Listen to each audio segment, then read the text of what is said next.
What's up, fuckers?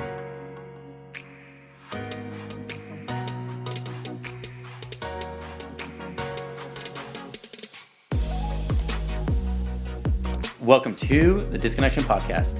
My name is Ori Yekutiel, and I'm going to be your host for today's show. I'm here with Rachel Renaud, and Rachel's a very, very, very close friend, very dear friend of mine, one of the Tenify gals. We met in 8th grade, and we were both going through Our awkward metal phase. Metal, goth, Yeah. we would, hang out at the mall and go to Hot Topic. We were on MySpace. MySpace. Yeah. When did that start for you? For me, it was 8th grade, but... Dude, I don't know. I had some teen angst, and I'm always been drawn in by the dark side, and my mom is Italian as fuck, super just Jersey Italian lady, so I grew up going to Roman Catholic churches in North Bergen.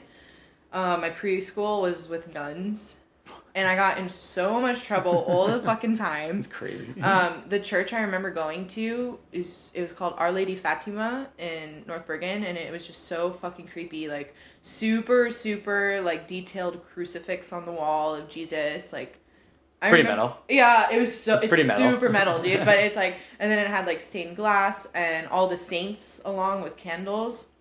But I remember just having a really dark feeling every time I walked in there. And I was from a young age, I'm fuck religion. No way. And then I don't know, I think it came out of that, maybe. Some dark place where I'm ooh, metal, what is this? I mean, my parents always listened to Motley Crue and, I don't know, Bruce Springsteen, and then it So the vibe was from religion. Yeah. And the rebellion against that, would you say? Would you say that? Yeah, I don't know, Ori. I just liked it. I don't know. I don't know what you were I'm just trying drawn to say. in. You were just drawn into the dark side. Into the dark side, always. Yes. For me, it wasn't a religious thing. It started for me from music. When did you discover my parents showed me some heavier stuff, but your parents were into hard rock, rock, metal from 80s metal. Yeah, they always used to take me to shows, nothing super crazy or metal. We used to go to Bruce Springsteen concerts. What was the first show you ever went to? What was your first concert? With my parents, it was Bruce Springsteen at the Giants Stadium, and I just remember it was such a cool environment. It was so awesome. That's so Jersey. I know. Bruce. I know. And then my first, it's kind of embarrassing. My first concert ever as by myself without my parents. My cousin took me to see Yellow Card. Whoa! In 2003 or Ocean 2, Avenue. Yeah. Classic. And then we went to a concert together. I think we went to multiple concerts together. We went. Well, one of my first concerts ever was Mariciahu. Yeah, dude, that is where I fell in love with the bass. Oh, the bass was so loud. It was amazing, dude. I was and his bass was amazing. I felt it rushing through my body. I'm yeah. And we were right next to the speakers too. But metal was what the music drew me in. It drew me into skating. You skated for a time? Oh, I fucking tried, dude. You tried? I don't know. I just want to balance or something, whatever. I just used to hang out with you guys at the the skate park and around town, yeah. Yeah. Did you try rollerblading ever? No. Because I ate shit rollerblading. Yeah, I will eat shit, dude. Yeah. Actually, that's why I skated. It's funny you bring that up. There's a roller derby team out here, and they're fucking badasses. Are you on it? And I think I'm gonna go check it out, dude. It looks fun. It's just something new to try, Oh my god. For people who can't see, I have a fat ass bulldog named Frankenstein, and he just curled up onto Ori's lap right now and is he's chilling. Melting my soul. Oh, my little buddy. Yeah, so if you guys hear any kind of what do you even call this? Sounds. Pig noises, right? Just the heavy breathing and the snoring. It's me. So no. So there are these two dogs. What kind of dogs are these? Is there English bulldog and an old English bulldog. And so this is Frankie. Yeah. Frankie Frankenstein. Frank Sinatra. Mm-hmm. And Kira. I didn't name her. She's adopted. That's right, you bitch. You're adopted. I work with a lot of rescues out here on my spare time because I just fucking love dogs. And it's one of a kind bulldog. He's a breeder. He breeds dogs, but he also rescues them. And I was fostering these dogs for a long time because we had a big enough house for it. And then I went to foster Kira's sister, but they were both bait dogs in a fighting dog ring. Whoa. And her sister was way too infected. They both were completely slashed up and bitten and everything, but her sister was so infected that she had to stay at the hospital. Oh I'm do you have another dog that I can, I'll help out, whatever I can do. And he introduced me to Kira, and she was real messed up too. Her ear was almost torn off. she doesn't have a tail that was bitten off. Like, she was fucked up. But, she was okay to come with us, and she was cool with Frankie. Mm-hmm. Like, she wouldn't, like, attack him or anything. And I don't know. And where's Frankie from? Fell in love with her. He's from a breeder. From a breeder? And he's super inbred, and he causes me a lot of fucking issues and heartache. Like, I've spent... Like, what's... That, his name is Frankenstein. It's perfect, because he's literally a Frankenstein. He has had his tail amputated, his balls cut off, his bladder cut open, his tear ducts taken out, and that's it. Wow. Yep. Poor dog. I know. So, yeah, if you guys hear any snoring or growling... Yeah. It's the puppies. It's my monsters. Yeah, and there's this monster, like, laying on top of me right now. He's adorable. It's Frankenstein. I want to actually go a little bit further back. I jumped ahead, but I want to go a little bit further back. I knew you were going to bring up metal the first thing. Metal, well, it was important because metal was, like, and goth and emo was such a big thing for us. Like, that kind of, like, attitude and scene, it really, like, shaped our rebelliousness and our angst and our social group of friends. And we had a lot of friends that, you know, we were in this, like, kind of like in between of the in and the out crowds, and you know we were definitely our own niche, our own clique. Yeah, for sure. But we also like intermingled. Well, it's cool because you know you watch Mean Girls and like cliques are a thing, but when we grew up, like it's super particular, but there wasn't really necessarily cliques. Like everyone kind of hung out with each other. Our grade did, at least. There were definitely cliques, but like in our grade and in other grades. But our grade was more of like more communal, more like everyone was on the same page. I think it's because of weed, dude. Definitely because of weed. I think it's just because everyone was chilled the fuck weed. out. Yeah, like everyone was able to hang. Super smart Asian kids, like the jocks, and then like the skaters. Like everyone had smoking weed in common, so we all hung out together. People were smoking weed, hanging out, playing video games, having parties and stuff. It was like very family like oriented. Some of us are still friends to this day. Yeah. So we had this amazing family. And then you and Kyle joined the Marines. Like I know, what the fuck? Like right? what? Did you? Was it always like you don't want to go to college? Was that always a feeling? Do you know you want to go to the Marines from an early age? First of all, here's the deal. I didn't grow up. My family is super like we're well off. Like I never wanted for anything, but I am by no means like rich. Like my family's not rich, and I knew at an early age like they were gonna have to really struggle to put me through college, and I didn't want that because I didn't even want to go to college. Like, I didn't want them to, like, have to shell out all this money for me. So that was an underlying factor. Did you feel that weight during high school? Yeah. I mean, I know they're smart. They saved up money for me, but I'm like, dude, they can just use that for my sister, you know? When did you have that realization? When we started in junior year, we started all, like, going around and looking at colleges. You know, that was the time.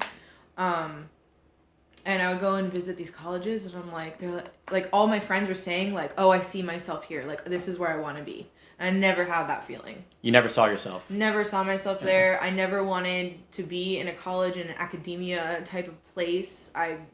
No, fuck no. It wasn't for you. I don't care. Yeah. From an early age, like, everyone, you know, like, I want to be an astronaut, or I want to be a teacher. Like, I always just wanted to be a superhero. A superhero is what I wanted to be, whatever the fuck that meant. Like, whether it's Wonder Woman or whoever. Like, I always wanted to be, like, superhero. What's the closest to getting me to be a superhero? Becoming a Marine. Yeah. And I actually was talking to the Navy. Well, radiation is also a good way to become a superhero. Dude, I tried. I save Black Widows all the time. But I was talking to the Navy because my dad's a pilot. For fun, not for a job. But I love flying, and the Navy pilots are like world renowned. Like they're fucking amazing, and I always wanted to be able to fly off an aircraft carrier. All this shit. That adrenaline rush. Yeah, but little to my knowledge, in order to be a pilot, you have to go through college. You have to be an officer. And the difference between officer and enlisted is officers went through college and have degrees. So I was still like, fuck that shit. Yeah, like, academia for you. Yeah, I'm a workhorse, not a scholar.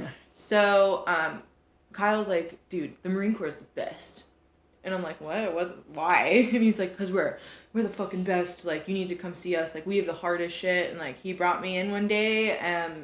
Where did he bring you into? It's, like, the recruiting station. So, recruiters won't just, like, obviously they're trying to get people. But they will make sure that you're up to standards. And you will go and train with them, like, every week. And I literally, like, passed all their tests with flying colors. Because I was super in shape at the time.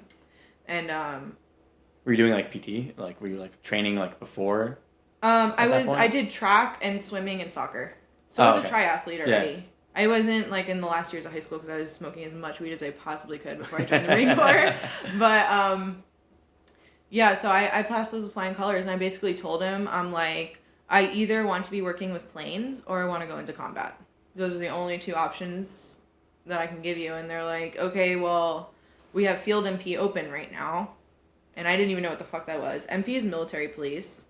And then there's military police that drive around on base in, like, cop cars and, like, basically literally, like, police, like local police do. And then there's the field side of that, which is you get both training when you're an MP, but the field side is you get attached to, like, grunt units and you go overseas and you work with detainees. What are grunt units?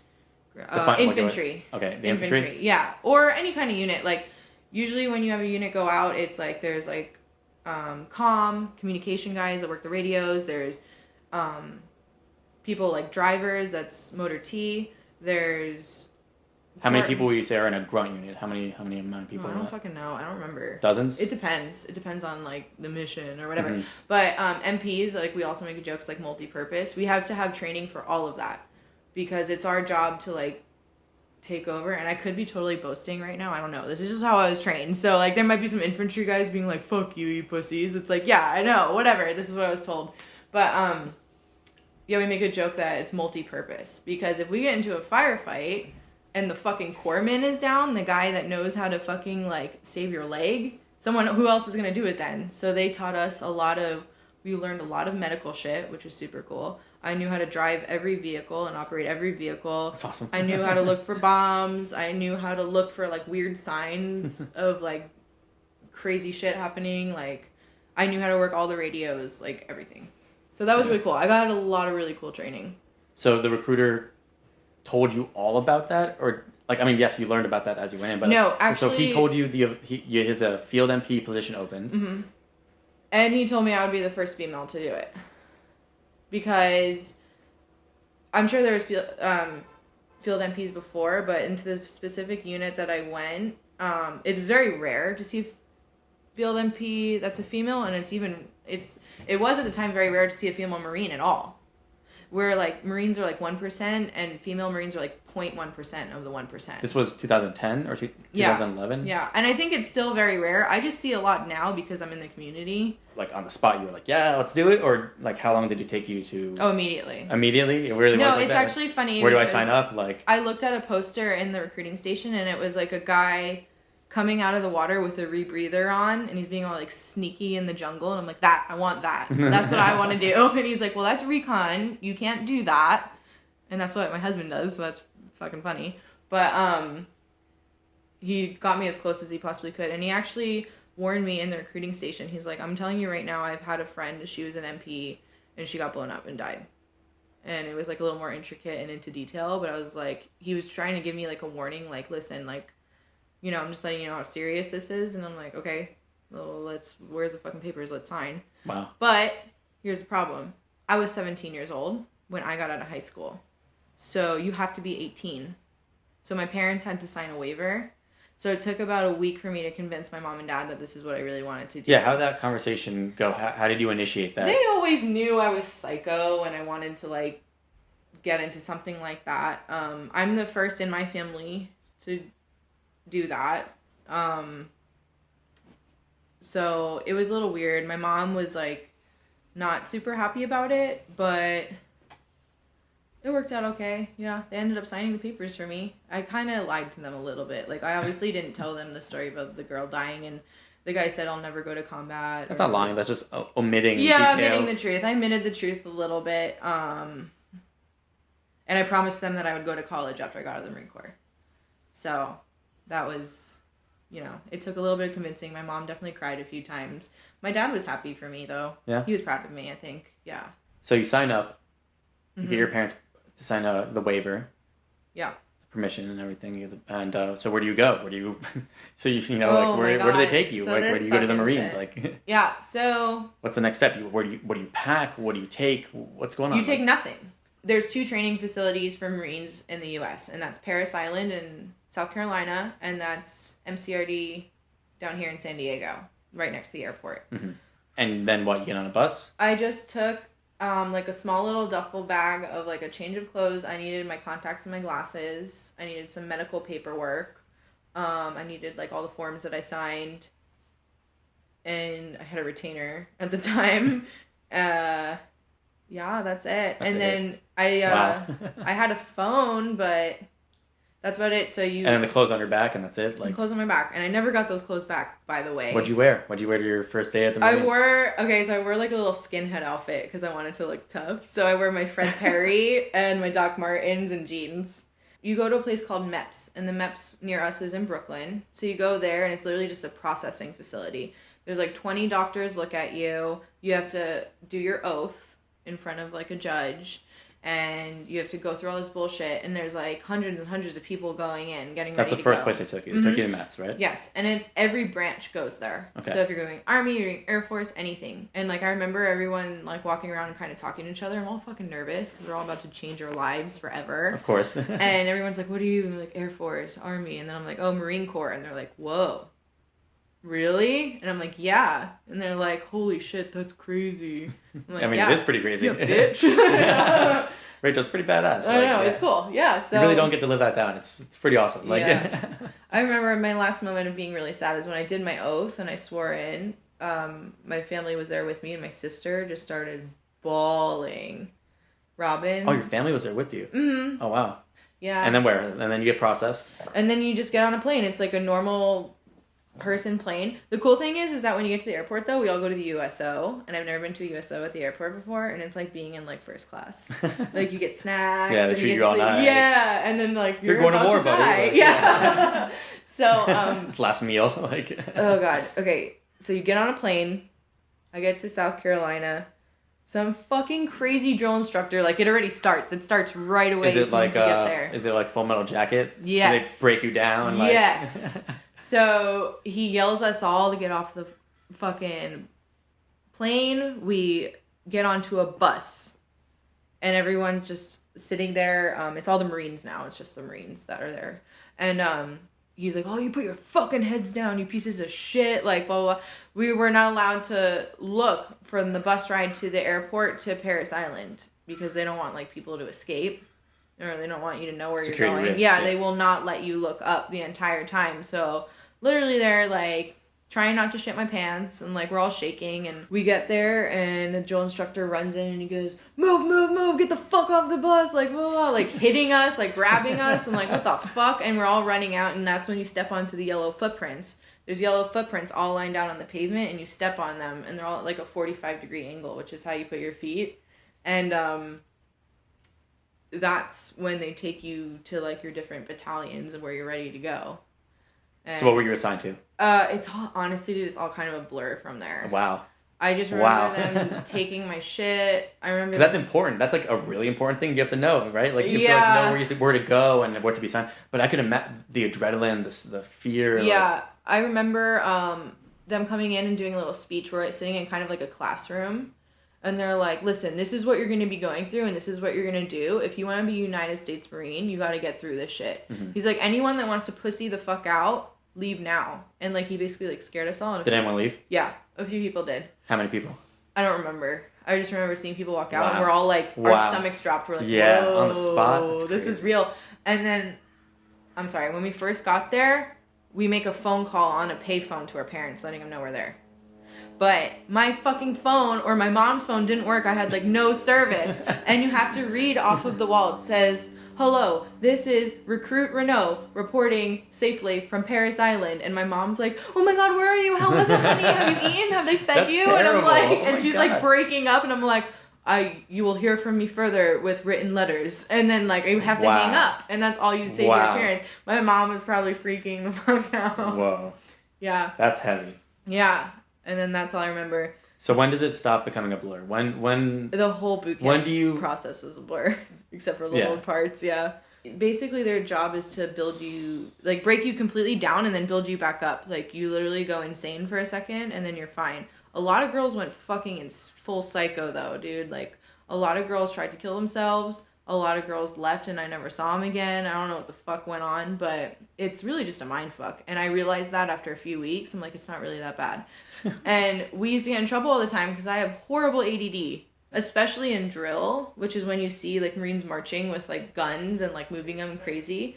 Like I would always fucking move, and I would always fuck it up too. So I was always getting my ass beat, and I was always getting in trouble. It's called getting IT'd, which is intensive training. If you get in trouble, they'll take you to a sand pit and make you do push up burpee, like for like 20 minutes straight, like run in place, push up, burpee. Now say you're a little bitch. Say it louder. I remember the worst IT I ever have. It's funny because our friends back home, Alex Baker sent me a letter that said "Happy Birthday" on the front of the envelope. And they're like, "Oh, it's your birthday?" I'm like, no. Oh, no. No, it's not. No, it's not. And they IT'd me for 10 minutes in the sand, covered in fire ants. What? Dude, it hurt so bad. No way. I'm fucking telling you. And I tried to tell her, and I'm like, hey, and she's like, no, get the fuck back down. I don't give a fuck, you little bitch. And I'm like, oh my God, dude, it hurt Worst birthday ever. And I had welts all over my hands, all over my ankles. Oh my God. Was that your 18th birthday? Or my 18th birthday. I turned 18. That was your 18th birthday? That was your introduction to adulthood? Like, yep. Fire ants on your hands? It was a being IT, like... It was a pretty good introduction because that's how adulthood is. That's how life is, yeah. That's how life is. Wow. That's heavy. But you got through it. Yep. You got through it. So in boot camp, you're just shit, right? You're just nothing. And then after you get through boot camp, like you become... After you get out of boot camp, you think you're on the top of the fucking world and you're Billy Badass. Like I went home and I got free drinks. But you're just at the bottom of the next pile of shit? Like, yeah. Oh yeah, you go right back to so what were you? What's your position? Like what's your official title in the Marines when you finished boot camp? I was Private Renaud. Private Renaud. And then I went to my A school from there, which was in Fort Leonard Wood, Missouri. And how long were you in Missouri? A year. So I was there in 2010 when there was huge tornado, and it took apart an entire town of Joplin, Missouri when I was there. So we had to cancel our training and we had to go and help the people that lived there because they were decimated. You were in Joplin or were you the next town over? Fort Leonard Wood's like kind of right near it. And then our training like house was ripped in half. Our squad cars were flew all over the place. Like, it was crazy. Dude, the tornadoes out there are no fucking joke. Did you ever think when you joined the Marines you were going to be fighting tornadoes? No, dude. I was like, what the fuck is going on? That's amazing. No, because it was literally like, I was there and I all of a sudden hear, and I'm like, what? Is this Silent Hill? What is going on right now? And they're like, oh, it's a tornado. We need to get in we're just in the Midwest. The first floor. And I'm like, what? So they sent you guys to help? In the rescue? Yeah, we helped like dig people out, like dogs out, like uncover like people's like belongings and stuff. Yeah, it was pretty brutal. And like, okay, so we're from the suburbs, so we're like in like New Jersey, so we're not used to seeing like what was that like? Just the the shock. I could not believe it. It looked like a fucking giant like ran through there. You know what I mean? It was just crazy. And it was already... Like Godzilla just walked through town. It was just one culture shock after another. Because the Marine Corps is already another culture shock. And then seeing tornadoes and shit. And then just being in Missouri where... I'm not talking shit about Missouri. I'm sure most of it is beautiful. But it ain't New Jersey. But no, but where I was specifically was literally just like meth and like super weird hillbillies. And I was just not used to it. I had no idea what the fuck was going on. Well, I mean, it's a Marine facility. They have to put you in the middle of the woods. It was actually an Army base. Fort Leonard Wood's an Army base, but Marine Corps MPs, Motor T, Seaburn, and engineers went there. Okay. So what's cool about that is that Allie is an engineer. So my best friend went with me too. Oh, wow. So we went from boot camp to training school together. Oh, that probably made it easier. Huh? Yeah. Being at A school was kind of like being like, I feel like I had a little bit of a college experience. Because we'd all go out, we'd go to the clubs, we'd get fucking wasted, like come back all drunk and stupid, and we were so stupid, dude, because in the Marine Corps you get drug tested all the time, so you can't do drugs, so we would drink cough syrup like it was our job. Like, dude, I remember just walking by and seeing people rolling on triple C's. We'd smoke spice, which is the worst idea you could ever have, dude. It was so bad. And then I'm this kid and I'm getting a full paycheck, so basically all I did was get tattooed and just go out and drink and party. And so how did you end up in San Diego? So my first duty station after my A school was Camp Pendleton. You met your husband on base? No, we met on a blind date. Oh yeah. Yeah. How'd that get set up? Okay, so I got here. I didn't really have any friends. Allie was stationed in Okinawa, Japan, and I came with one other female, and we just weren't like super tight ever.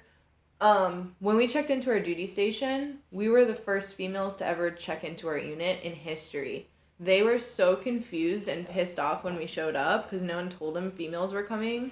So they tried everything to get us the fuck out of there. Like, they did not want us there. They're like, you're in the wrong place. Like, they put us out in the rain for, like, a few hours. Cause wow. We're like, dude, we don't know where the fuck we are. Like, we're just listening to orders. It's not our fucking fault. Like, I didn't know I was infringing on your fucking unit. Like,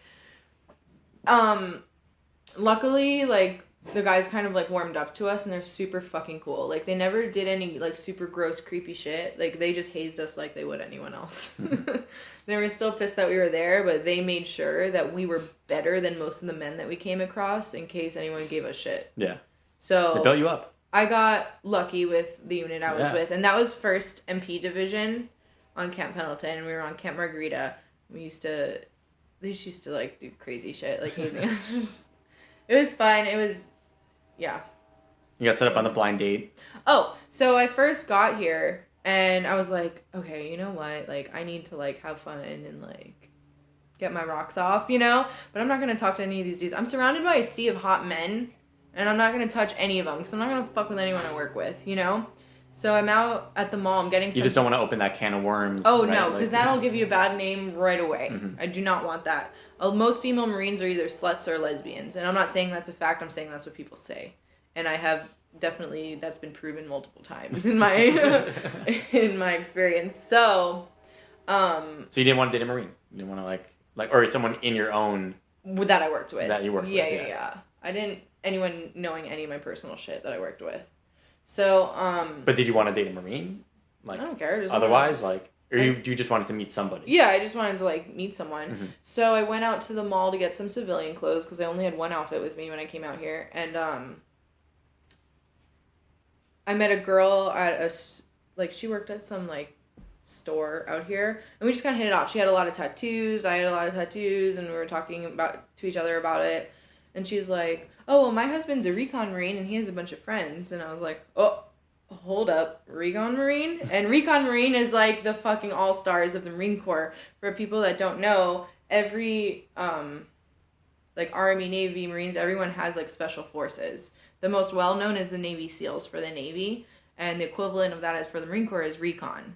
You don't hear about it a lot because it's always super secret squirrel shit. Like, they are, like, the rock stars of the Marine Corps, and I'm like, Was that the poster that you saw when you were in the recruiting Yes, it was, and then going back to that, and I'm like, fuck yes, let me meet one.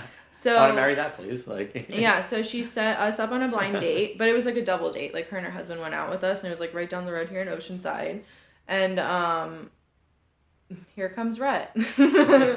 And I hated him at first. He was like kind of like a stuck-up asshole. Oh, I can't wait till you hear this. He just got back from Okinawa for 4 years, and he was constantly in combat, and he had like a chip on his shoulder.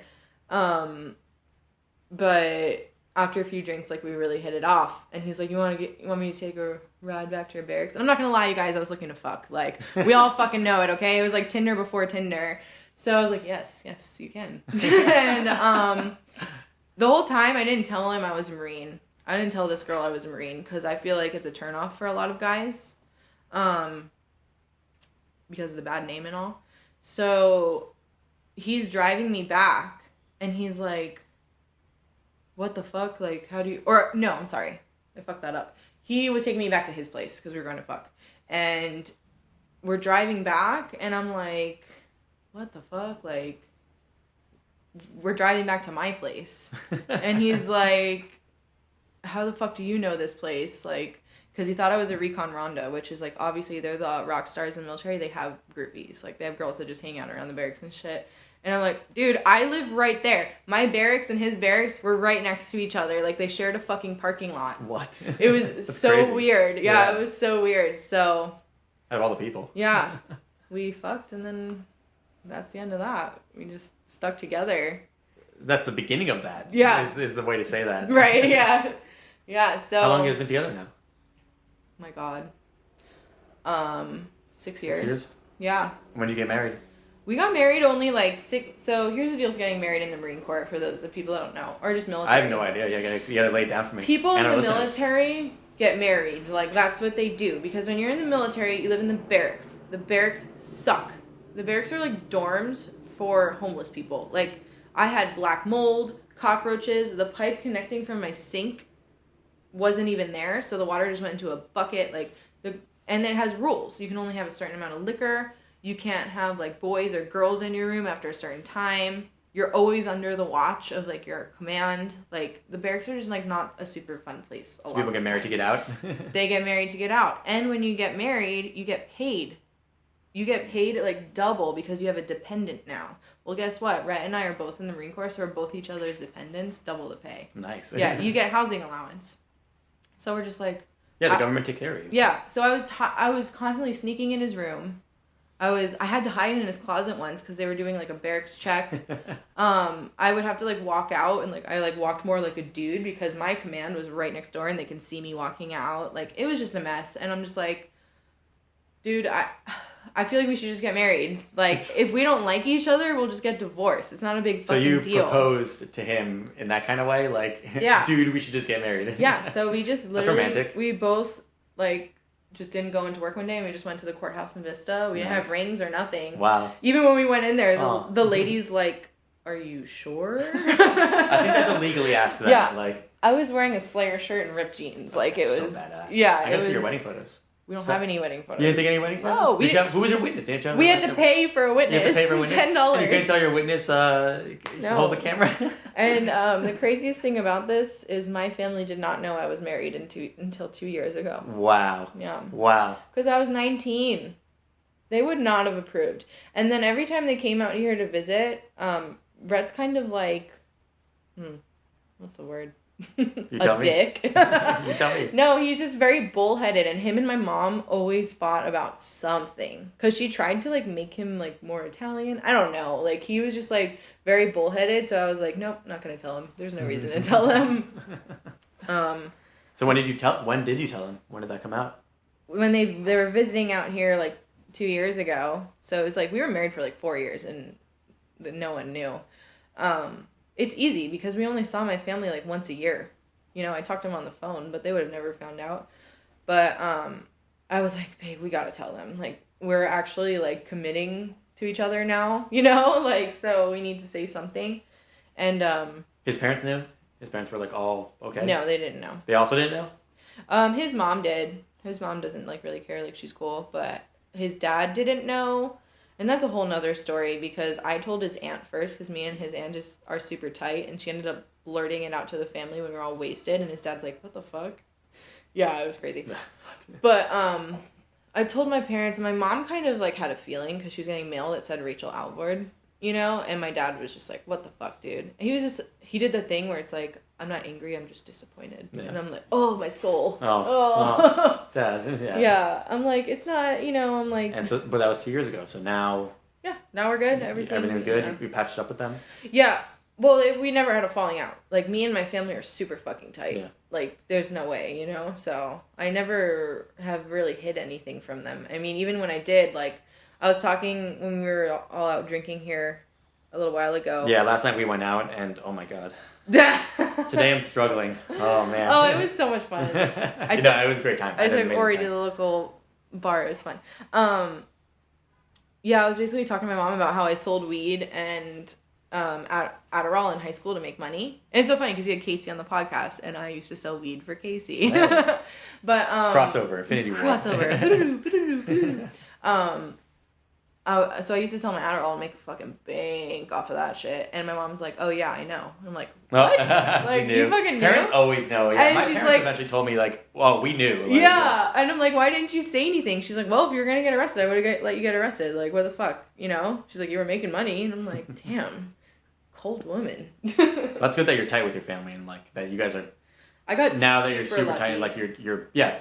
It's more than just lucky. It's love. You know, we that's why this whole story is so crazy. It's all so crazy because we come from this area where it's a lot of love, it's a lot of peace, a lot of tranquility. It's a quiet area.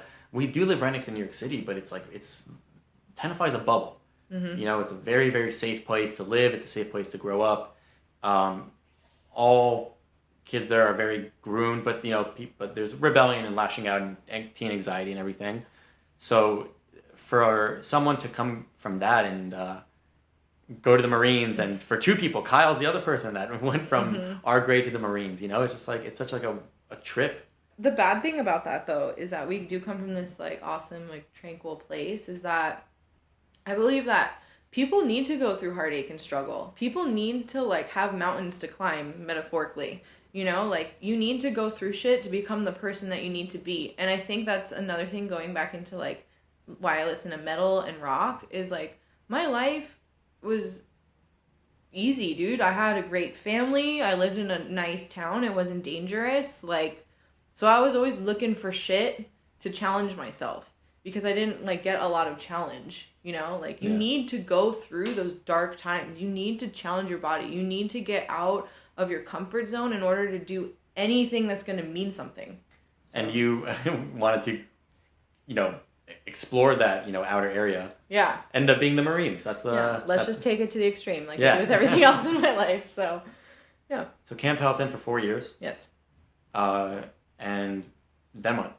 Okay. How it worked is they would come and, like, either take a unit or take, like, a few people to join a unit to go overseas to Afghanistan. And I would always get passed over. Like, no one wanted a female on their team.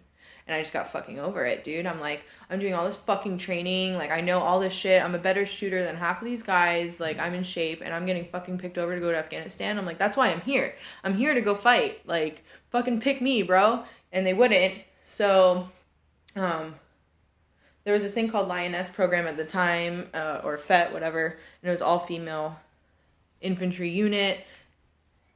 I don't want to, like, piss anyone off. It's kind of just like a publicity stunt, though. You know what I mean? Like, oh, females are cool, too. Is that really how you felt about it?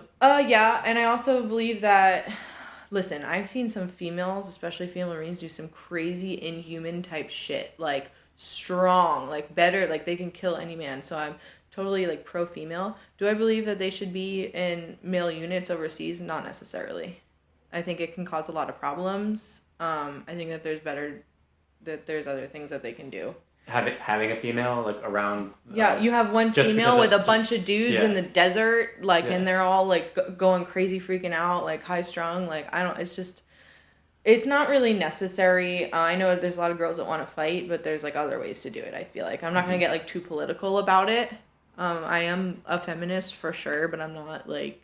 Just when it comes to that specific thing. Right. I feel specifically, like, a female in a overseas combat situation. Yeah. How did you feel? So it was, at the time I was pissed and I got really depressed, and I talked to Rhett, and Rhett's like, why do you even want to fucking go? I'm like, 'cause it's my job. I'm a fucking Marine. I want to stand with my brothers. I want to kick ass for America. He's like, that's fucking stupid, Rachel. And I'm like, what? He's like, you know how many of my friends I've seen die, like, in front of my face? Like, why the fuck would you want that? And he kind of, like, brought me back down to earth. And I'm like, oh, shit. Like, this is real. Because Red already saw a lot of combat by then, yeah, right? Yeah, he's seasoned. He's well seasoned, yeah. So, I just, at that point, made it a point to just be the best that I could be in the situation that I was in. So, we would be doing, like, 10-mile hikes every day, like, scouting with our weapons, with, like, 40-pound packs, and then I had a 40-pound saw, and then, like, all this, like, crazy, and it's hot out here, it's dry, I wasn't hydrating properly, and then I would get off, and then I'd go to the gym with Rhett and his friends of the night, and they worked out like fucking animals, like these recon guys are, like, literally like gorillas. So yeah, I remember seeing Rhett a couple years back, and he was just a solid rock mess. Yeah, you just have to massive, be like, person. Dude, like, it was crazy. I'd come back from a 4-mile run with my unit. It's called PT, physical therapy. Like, that's what we would go do in the morning. He'd be like, oh, cool, you ran 4 miles? I ran 10 miles to the beach, had to do a 4-mile swim, and then run in the sand, and, like, all this craziness. And, like, Jesus Christ. I woke up one day, and my abs were so sore, I couldn't stand up straight. And it was like that for 2 weeks. I went to my ball standing like a fucking ogre, and I couldn't stand up straight, and one day I finally could, like a few days later I could stand up straight, and it looked like I was 9 months pregnant. My stomach just, like, expanded like a crazy amount, and I was like, what the fuck? Like, so I'm, like, waking up, I'm putting on my pants, And I was, like, sleeping in Rhett's barracks room. And I couldn't put my pants on. And I'm like, Rhett's like, oh, my God. Are you pregnant? I'm like, no, you fucking idiot. Like, I wouldn't get this big overnight. And I'm like... That's the guy thing to say. Yeah, We're so dumb. We don't even know. That's literally how we think it works, by the way. Literally. So stupid. But I was like, no, but something is wrong. And I'm like, what the fuck do I do? He's like, go to work and tell me you need to go to the hospital. So I went in and I went to my platoon sergeant. And I'm like, Sergeant, I think I need to go to the hospital. And he's like, why? And I lifted up my blouse and he's like, whoa. Whoa, yeah. So I went to the hospital. And I'm there for a few hours, and they're giving me morphine drips because I was in a shit ton of pain, dude. Like, really bad pain. How'd that feel? How'd morphine feel? That was great. Was morphine great? Yeah. But they came in, and they're like, so we think... Because they did x-rays and scans, and they don't see anything, and they're like, we think you have gas. I'm like, excuse me? And they're like, yeah, like, you have a lot of gas. And I'm like, bitch, I do not need to fart. I know what gas feels like, okay? I feel like I'm getting torn apart by my insides. Eventually they brought in another doctor, and like after a urine test, I got something called rhabdomyolysis. Now bear with me for a second. We're here, yeah. It's when too much lactic acid builds up in your muscles, and they basically grow past the point of like what your body can contain, and you get compartment syndrome. So you know, like when you're working out, you get a pump, like you can feel your muscle. That's lactic acid. But imagine that times 1,000. It's way too much. Yeah. So I got compartment syndrome. They had to slice my stomach to relieve the pressure because the muscle had nowhere else to go. Like, it's my skin, bro. Like, it can't get that big, you know? And then on top of that, all this lactic acid had to go somewhere. So it filters through your kidneys start to fail. So I got kidney failure.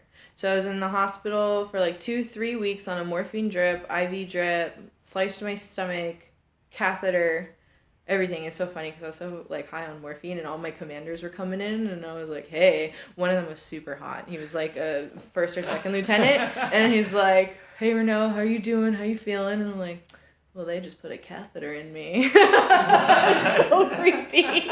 It was so creepy. Oh my God. I was so embarrassed because I saw him in the office, and I finally could go back to the office. I was like, hey. Yeah. No, everyone knows that when you're on that, you're not a real person. You're just I thought you're whatever your brain is thinking, right? Yeah. Like my sergeant major came to visit me, and I, for some reason, thought he was my soccer coach from high school. And I'm like, all right, I'll fucking go in the game. Just give me a minute. Like, just give me a goddamn minute. You said this to your sergeant major? My sergeant major, he was a scary motherfucker, dude. Like, huge, bald, and I'm like, oh my God. Wow.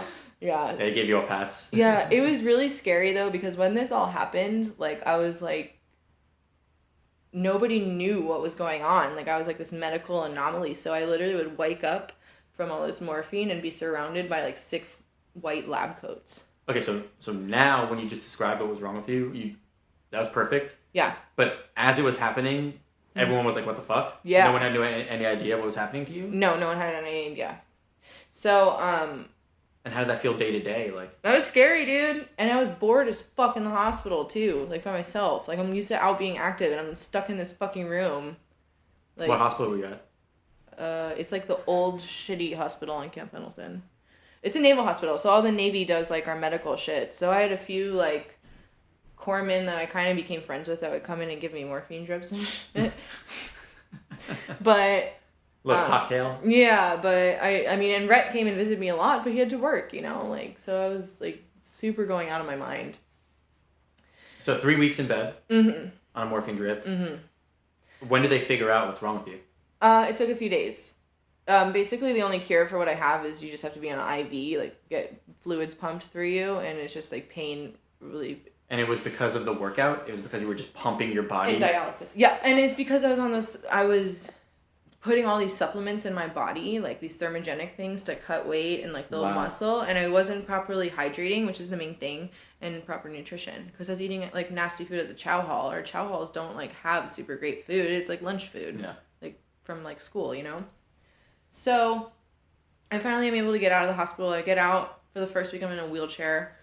Did your parents come here during that whole thing? No, they were here right before it happened. Oh yeah. So, so they that must have been so heavy. No, they thought I couldn't stand up straight. They thought Rhett was beating me.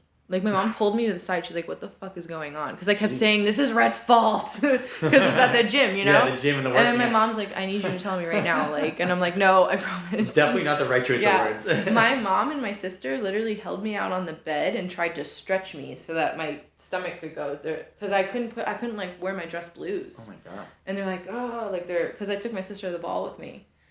It was just crazy. I get out, I'm in a wheelchair for a week. I basically work in the office at my unit. Like, I'm sending people to, like, I'm just doing computer shit. And then I'm in crutches for a few weeks after that. My muscles never really felt the same. They, like, have just some dystrophy to them, and they just felt very weak. So I took it easy, but eventually I built myself back up to where I was. Not as crazy, but I was able to go on hikes again and go on runs again. And in the Marine Corps, they'd make it happen pretty fast. You know, like, they're not, like, waiting for you. You know? Being on light duty is, like, not a good thing in the Marine Corps. You're basically, like, a shitbag, useless, worthless, whatever. So I'm trying to get out of there as fast as possible. But at this point, you had already accepted the fact that you weren't going, like... Overseas, yeah. Overseas? Yeah, I accepted it. And then, you know, I get back into the gym and I'm doing legs and I'm, you know, getting my legs really built up because I have this huge hike coming up and I just wanted to, like, condition myself a little more. Same thing happens again. No supplements, no nothing. I just end up back in the hospital. My legs are fucking huge. Same thing. No dialysis this time, but morphine drip, and I had to be in there for weeks. Wow, and back on light duty, I recovered a little bit faster, and then it happened again. A third time? Yeah, in my legs. And then finally, I remember because it was all doctors always, and then someone, like a civilian woman, comes into my room, and she's like, hey, so I'm your care coordinator, and basically, like, you're going to be medically discharged out of the Marine Corps. That was the day? Yeah. And I was like, what the fuck? She's like, yeah, you can't.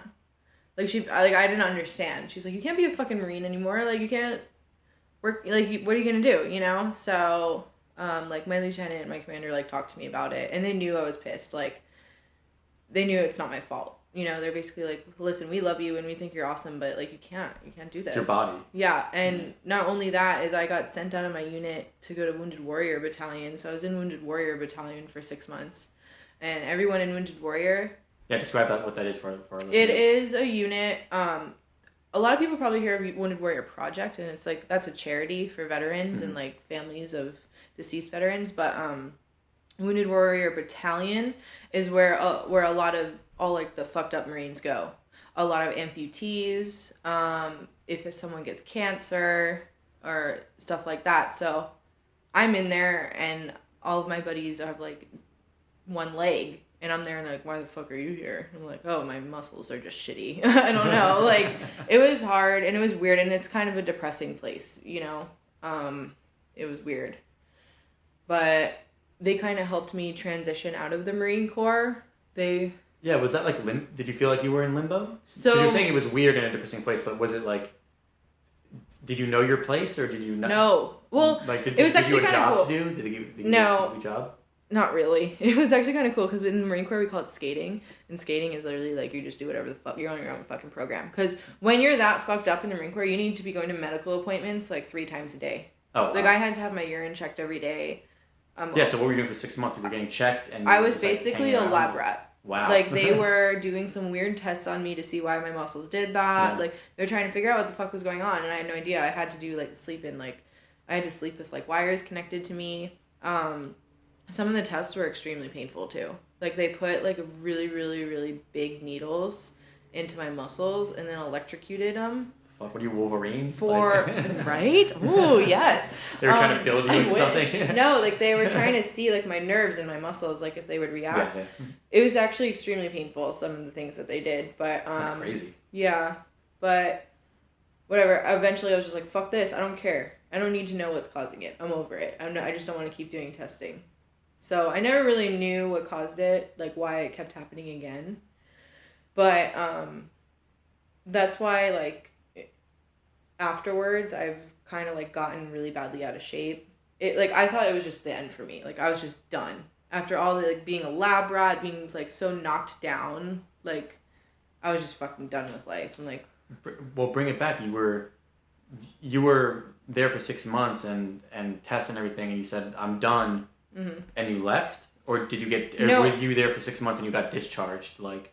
Yeah, so I was there for 6 months, and basically, like, it was kind of cool because I could just do whatever I want. Like, if I didn't want to go to a fucking appointment, whatever. Like, I'm getting out of the Marine Corps, no one can tell me what the fuck I need to do. And at this point, Rhett and I had moved out of the barracks. We had our own place, and Frankie was a puppy, so I was just kind of, like, going home and just doing my own thing, like, cooking or whatever on my free time. And then, until the day I got out. So, I got out. And I'm like, all right, well, I'm going to go to school. I'm going to go to college because I have the GI Bill. And at the time, Rhett was on deployment, so I was by myself.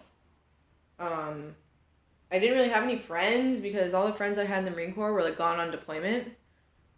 And I didn't really know anyone out here at all, like, off base. Because the Marine Corps kind of consumes your life, you know? So... It's like a giant fraternity. Yeah. Like, it's more than that. It's like... what fraternities are based on, but like seriously, but it is. It's more than just family. It's more than just fraternity. It's more than just work. It's like it's a whole institution. Mm-hmm. It's a whole thing that and with a long history. I just started going to college because I had the GI Bill and I get paid to go to college. Where'd you go to college? I went to Palomar College out here. It's right next to CSU. And what'd you study? Well, I used it first to get my pilot's license. That was cool. Also really hard because a lot of math is involved and I fucking hated math. And then I turned it into forensic science. So my goal was I wanted to be a coroner. I wanted to be a pathologist assistant. I always thought that was super cool. Metal. Yeah, super metal, right? That's so metal. Yeah, it was cool. I was doing all the classes. I was on the right track. And then I failed math 4 times. I've never been good at math. I couldn't get past algebra. It was just knocking me down. I had to stay in the math room for like 5 hours a day to finish my homework. And I basically just like had like a moment with myself. And I'm like, I'm already 4 years behind all my friends back home. Like they're already done with college. And I saw like all you guys like on Instagram, like getting your lives started after school. And that's crazy that even being separated. I mean, we kept in touch and we saw you and everything every once in a while, but that you felt that pressure from literally across the country. Yeah. So, well, how did that stick with you? Well, you know, like, my sister was almost done with college, and I was, like, just starting. I was like, dude, like, I'm so far behind. I'm like, if I want to be a pathologist assistant, you need a doctorate. So you need to be a doctor to be a coroner. But even, like, even knowing that, like, you put college on pause to go through the Marines and do that whole experience and everything, and, you know... what doesn't matter where you ended up, you still felt like you were behind with people that you haven't really like been around or seen in 4-5 years at that point. Well, like, you guys are only... like I mean pressure as far as like you felt the social pressure. Yeah, and I also wanted to make my parents to us, proud. Like yeah, it's just I don't know, I had nothing to compare it to. So yeah, I guess. But I'm just like, dude, do I really want to be in school for another 10 years? At this point, I'm, like, worn down already, dude. Like, I just want to get my life started. I don't want to be in school for another 10 years going to university. I fucking hate school. Never liked it. Never will. I never liked sitting in a classroom having someone tell me what they think is right. And also... you fuckers out there that taught me math, I've never had to do long division in my life. Ever. It doesn't fucking matter, okay? I have a smartphone in my pocket at all times. I never don't have a calculator. And I will never put myself in a situation where I need one. Like, I just hate school, just to get the point across. So basically I was like, I don't want to do another 10 years of school. So how long were you at Palomar, you said? Yeah, I got my associate's degree. So nice. It was long enough. 2 years? I think it took me 3. 3 years? Well, I almost have my bachelor's. Uh-huh. I did mine in 2.5, in the associates in 2.5. So yeah, so I almost had my bachelor's, but I didn't finish math. Mm-hmm. So I will eventually go back and just get it to have it. But I got my associates in like sociology or forensic medicine or whatever, forensic science. So you're like, okay, I'm done with school. I'm done. So me and Rhett sat down, and Rhett was basically like, you've always been so creative. Like, why don't you just go to hair school? Like, you can get it paid for. Because we get the GI Bill, but then disabled veterans, which is me now because I get medically separated and eventually medically retired, we get VOC rehab, which is like GI Bill on steroids. It's like you get your school paid for and your housing paid for, but they'll also pay for all the tools you need. Like, if you're a photographer, they'll pay for all your equipment. No way. Top like shelf shit. Yeah. That's crazy. So I got all my everything paid for, like my blow dryer, my everything. But you have to make a case. Like, you have to go... This is what I'm doing for income now. Yes, and, like, I have a job set up for when I get out. Like, all that shit. So, they paid for me to go to cosmetology school. Is that a very bureaucratic process that you have to go through? Like, is that paperwork and you have to speak with someone? Like, how long did that take? A few months, yeah. So, at the time, I was working at San Diego Harley-Davidson. I was working at Harley-Davidson the entire time I was in college. Okay. The 2 years between, that was 2014 to 2016? Mm-hmm. What is it now, 2018? I think. I hope. Right? How much weed did we smoke? No, yeah, so I basically worked up to I worked Harley-Davidson until I went to cosmetology school, so I was making money. What did you do at Harley-Davidson? What did you work as? So one of the guys in Rhett's Motorcycle Club, his girlfriend worked there, and she got me the job. And I was super lucky because that was my first job out of the Marine Corps, so I had, like, no skills other than shoot guns and blow shit up. Like, I didn't have any skills. So I worked first doing retail there, and then eventually I moved to, like, being the stock manager because I liked just, like, working by myself and, like, moving heavy shit. Like, I don't like talking to people. Mm-hmm. So you wanted to do your own thing. Yeah, exactly. And I can go in earlier and leave later if I wanted to get the job done. And you've always been very independent like that. Yeah. So I can see that, yeah. But Harley was like a high school. It's a huge... When I say Harley-Davidson, you guys, it's like it's a Costco-sized warehouse. It's a fucking... I think it's the biggest in the country. Might be the second biggest now, but we fucking partied. We had fun. Like, we would throw parties and have strippers come out. Like, they didn't care. It was crazy. So it was fun, but I was also over that. Like, I'm like, where is my life gonna go? Yeah, like, that's not your life, right? Yeah, I'm like, I need something to do. So I started going to cosmetology school. And then is there a basic program that you go through, or do you like do you sign up for classes? How does that work? It's a basic program. So you can enter, they have massage therapy, esthetician, which is skincare, barbering, cosmetology, and makeup.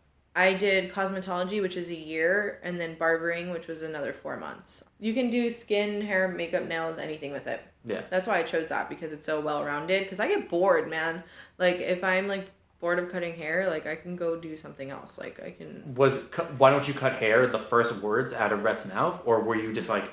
Were you cutting your friend's hair before that? Were you... Well, I know no. Here's the deal. This is why it was such a weird transition, because I went from wearing my hair in a tight-ass, gelled-down bun and wearing the same uniform every day to finally being able to be myself again. Oh, wow, yeah. And the entire time I was in the Marine Corps, I was a child, dude, you know? Like, I wasn't an adult. I had to re-find myself. And there was a lot of fucking awkward moments and stages all in between there, you know? Yeah. Like, it was weird. But, you know, I used to tell him about high school, and, like, I think being, like, a little punk rock kid in high school really shaped that, because I used to, like, shave my friends' mohawks, color their hair. I always had fun. Like, you saw me. I came with different colored hair. Like, that's why I asked in the very beginning of this whole thing, like, when did you get into metal, and when did you get into punk, and, you know, that whole darkness kind of thing. Yeah. Like... I'm describing you now. You're wearing all black. You're covered in tattoos. Yeah. Not head to toe, but you have... Almost. Black hair. Yeah. Well, wearing all black is also a hairdresser thing. Like, for school, it was, you have to wear all black. And I went to a really good school. Oh, yeah? Like, they really, like, the teachers are really talented, and they really know, and they really want you to, like, find your creativity. It's basically, like, you can think of it as going to an art school. It really is. It's just a different canvas. Like, I'm not working with paint and paper. I'm not working with sculpture or clay. I'm working with hair. But it's still art. And what was the aha moment? What was the moment where you realized, like, I could really do this? Like, you mean go to school? No. Or just do hair? Do hair professionally. Like, when you were... Did that happen when you were studying, or did that happen after? That never really happened. I feel like most people that go to cosmetology school, like, did the same thing I did, where they're just like, fuck it, I'm just gonna go do hair. Like, so you still haven't had an aha moment, or do you think you're... That's like a weird question, because hair isn't like the end-all be-all for me. Like, okay. Do I love doing it? Yeah. If I was told I can never do hair again, would I die? No. But it's fun for me right now, and I enjoy it, and it's really a business. It's a hustle. It changes every day. I talk to different people every day, and I can be creative, and that's awesome. Just kind of all I ever wanted. Eventually, I'd like to own my own business and not have to hustle and be behind a chair every day. But for now, we gotta, like, earn my dues, you know? I gotta get better. Speaking of earning your dues, you just earned some dues, some pretty big dues. I did the dues! Yeah. Tell me about that. Tell me about the competition, the style. Okay. We'll post a picture to Instagram and all our social media about because these photographs are showing me were amazing hairstyles Thanks. and everything. So there is an annual competition called the What's Next Awards. It's put on by the company Sebastian. It's funny because my mom used to use Sebastian products when I was a kid, always, and like it's all like come for full circle now. So basically my teachers were like, hey, everyone submit a mood board and find a model. We're going to pick, I don't know how many it was, like 4 people that we think have the best ideas, and we'll do a photo shoot for you. We'll hire a photographer. We'll help you, like guide you through it. And the competition was for their new collection called Twisted, which is for curly hair. I had the perfect model. My friend Barbie is fucking gorgeous. She's got a beautiful like fro. Like, I just was like, I'm just going to do this bitch natural. Like, her natural hair is, like, the most beautiful. I just kind of styled it in a certain way to where it was, like, pleasing to the eye. We took the photos. I made it to semifinals because what you do is you upload the photos and everyone votes online. And then voting opened again. And this is international, so people all over the world see it and vote. And I made it to finals. Nice. So, yeah, I was not expecting that. I was just like, worst, like, if anything, we'll just get some cool photos out of it for my portfolio. Yeah, let's do this natural, like, yeah, and my friend was doing it too, and I'm like, oh, yeah, let's do it together. That's whatever. crazy. You made it to finals. I know. So, they called me, and they're like, everything was super secret squirrel. I didn't know shit until, like, the day before. So, basically, they paid for me to stay at the really nice, like, Marriott hotel in downtown LA. I stayed there for a week. Nice. I showed up late. They had, like, an opening ceremony or, like, a party. They give you a per diem? Yeah, they did. Nice. Oh my god, this bitch. Rhett came up with me. And because I couldn't hang out with him, I was super busy the whole time I was there. I would come up and he was like getting turned down service. He was in a robe, getting room service, smoking the most expensive cigars, drinking the most expensive whiskey. And I'm like, a little vacation for you guys. Damn, milk that shit. It was not a vacation for me. Yeah. But yeah, it was, Rhett, I should say, yeah. Yeah, it was funny. He was going out with the other husbands and they were getting hammered. It was hilarious. But, I met my model the day before the competition, which is like a live on stage. It's kind of like considered an art show. It wasn't, this time they didn't have a runway. It was more of like an art installation, if that makes sense. I met my model the day before, which, by the way, her name's Zosha. She's fucking awesome. And guess what her job is? She is a dancer at Harry Potter World. So the bitch got the hookup. You know what I mean? Like, it was so cool. So they're like, okay, so your look, so there was different categories. There's student, professional, affiliated artist, and international artist. So there's 4 winners because there's 4 different categories. I was the student category. And the student category was free spirit. And I was like, fuck, immediately I'm thinking like Coachella braids because this all went like before Coachella. Mm-hmm. And I was like, I cannot braid. I do not know how to braid.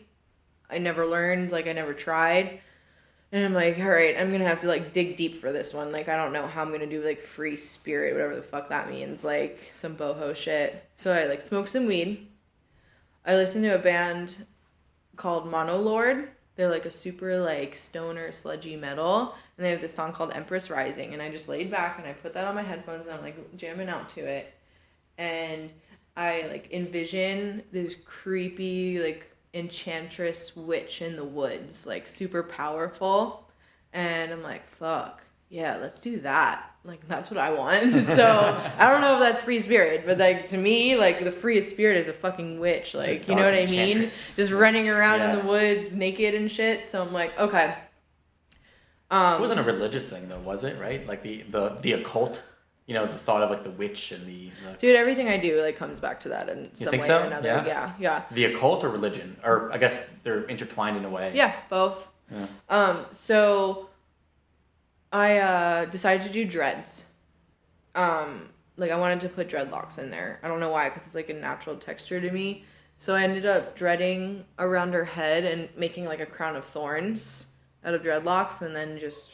fucking with the rest. I don't know what I did with the rest of it, but was it a blur while you were doing it? Yeah, it was. Oh my god, dude, I was so anxious. It was really scary, and I had all these. How much time did you have? On the day of the competition, 4 hours, and then the day before we had a few hours to practice, and the day before it literally looked like dog shit. I had the least experience out of anyone because one of the girls I was competing against is from Canada, and their education system is different for licensing. So she's actually been working in a salon for like 3 years, but she's like still considered a student. So I was just like, there's no way I'm gonna win this. But and you said other people had come in internationally for this? Yeah, there was someone from Sweden, Denmark, Norway, Australia, a lot of places. They're all over. So, drum roll. I won! I won the student. Yeah, I was backstage. The look pulled together. I just got my head out of my ass, focused, really focused, which is hard for me. Made my line super clean, everything super neat, took my time. Another thing is that with the makeup, right? They wanted to be all about the hair. So, like, they advised me, like, okay, we want you to do some really heavy brows, define eyebrows, and then minimal makeup. Make it about the hair. Who advised you? Who? People that work for Sebastian. Okay. Because the students, we don't know what the fuck's going on. We haven't worked in the industry, you know? And I was like, cool. I'm going to do the opposite of that because that's not the vision I have in my head. Like, I want the witch from the woods, you know? The rebel. I know. So the system, man. I literally went up to the makeup artist and I'm like, I want you to make her look dead, but pretty. I'm like, she's like, what does that mean? I'm like, smoke out her eyes, make her look like she has no brows. Like, you're the makeup artist. I'm not going to pretend I know shit about makeup. You just do your job. Like, do your thing. Dead, but pretty. Dead, but delicious. No, what did you say? Dead, but pretty? Yeah. I said and then how long did she take to do that? Oh my god, it felt like forever. She took probably 30 minutes. So did you watch or did you look away? No, I looked away. I need to let go, and I needed to eat. so I went and I ate. And it was really, really intense at first. Like, it looked like Halloween makeup, and I was like, fuck, that's gonna be too much. That's gonna be way too much. And everyone was like, holy fuck, dude, look at that girl's makeup over there. I'm like, I know, it's too much. It's too much.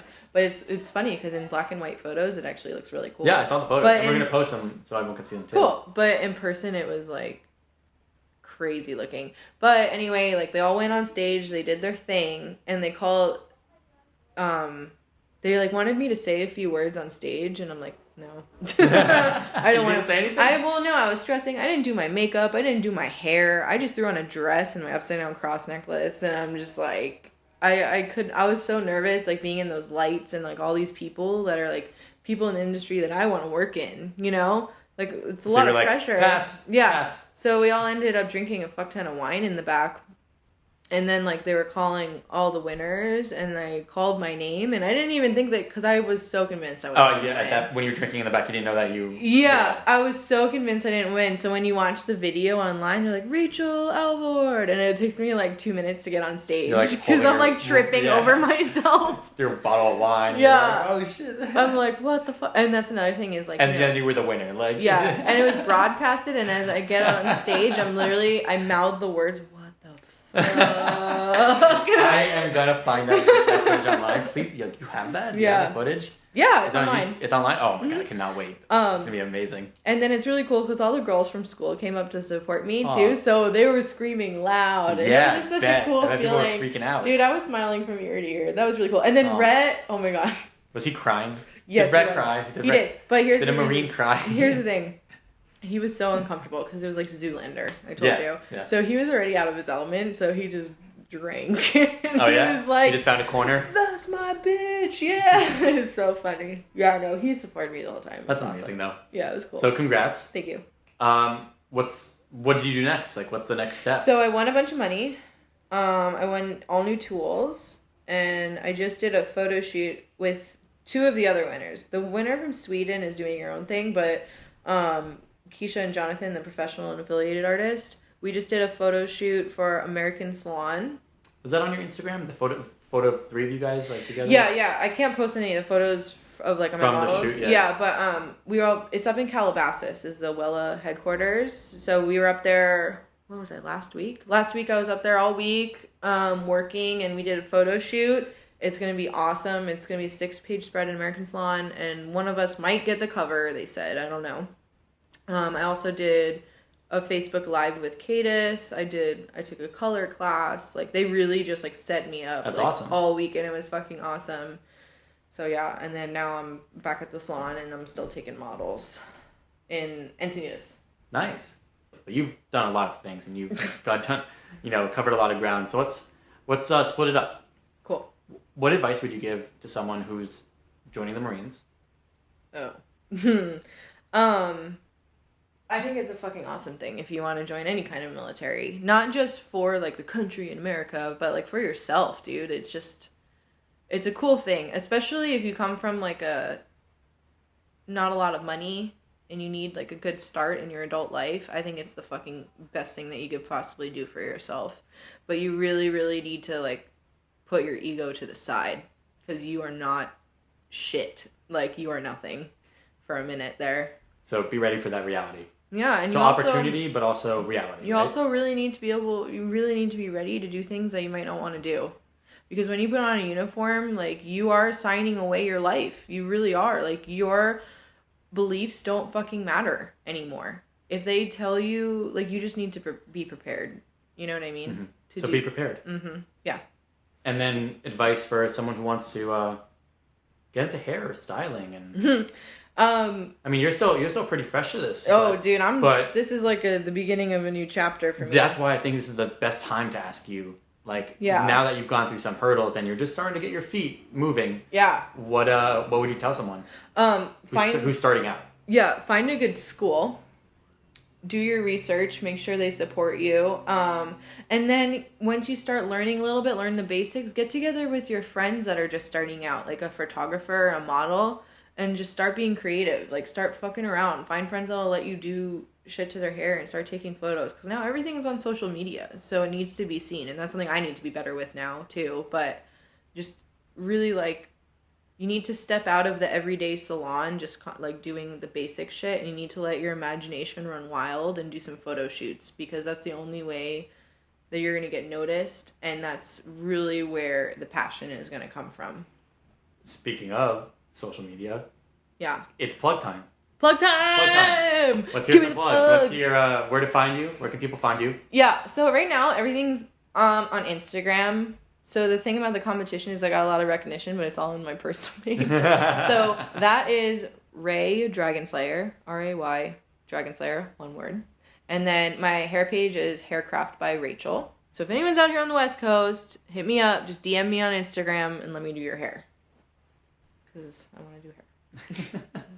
Just another, like, word of advice for anyone. Like, I don't know shit. Like, I don't know. But if I was going to, like, tell someone just starting out, you gotta step out of your goddamn comfort zone. Make yourself uncomfortable. This entire competition, this entire Marine Corps, anything cool that's ever happened to me, I wanted to shit myself for the entire time. That's how nervous I was. Nothing good's going to happen to you unless you get out of your fucking bed and go out and do some shit. It's uncomfortable, and I hate it because I want to be in bed with my dogs, but you gotta do it. Fuck yeah. Fuck yeah. All right. Thank you for listening to the Disconnection Podcast. My name is Ori Yekutiel. I've been your host for today's show. We are recording from beautiful San Diego. My guest today has been Rachel Alvord. Rachel, thank you so much for having me in your beautiful home, doing this podcast with me. Thank you guys all for listening and for tuning in week by week. It's crazy to think that we've been doing this for like this will be episode 22, I believe, yeah, or 23. And just thank you to everyone for sticking in and listening to us. If you're new to the show, give us a like, a subscribe. We would love a rating or a review on iTunes, the podcast app. We are on Spotify. You can find us on Facebook, on Instagram, and on Twitter. I've been Ori. I've been Rachel. And we'll catch you on the next episode of Disconnection.